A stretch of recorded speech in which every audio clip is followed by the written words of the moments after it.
Hey everyone, welcome back to another SAT math video. This is a question from the official 2024 Test Bundle 6 Math Module 2. In the figure, two lines intersect at a point.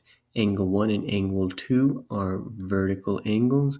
The measure of angle 1 is 72 degrees. What is the measure of angle 2? So this is what I would call an easy question because you really don't need to know much or do much math other than know some geometric rules and specifically those regarding vertical angles, right? So don't feel cooked. You definitely can do this one, and I'll show you how. So notice that these two angles are, like this said, vertical angles and also opposite from each other. So I tend to stay away from all this terminology. Instead, just look at how the angles relate to one another in the overall shape or diagram.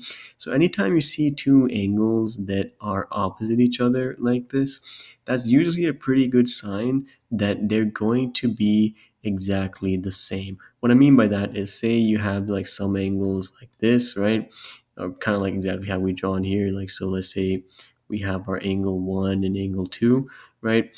We know that since these two lines are fixed and are intersecting at the same point, we know that this angle and this angle will always be the same. That's just kind of the rule of vertical angles, right? So say you had like some other crazy angles, maybe like that, right? These two angles would also be the same because they're opposite about the same point. Whereas these two angles would also be the same. They would be different than the ones over here, which is why I'm drawing them with two lines, but nonetheless the same rules apply. So vertical angles are essentially those angles that are opposite each other about some point, and they will always have the same magnitude, right, or the same degrees.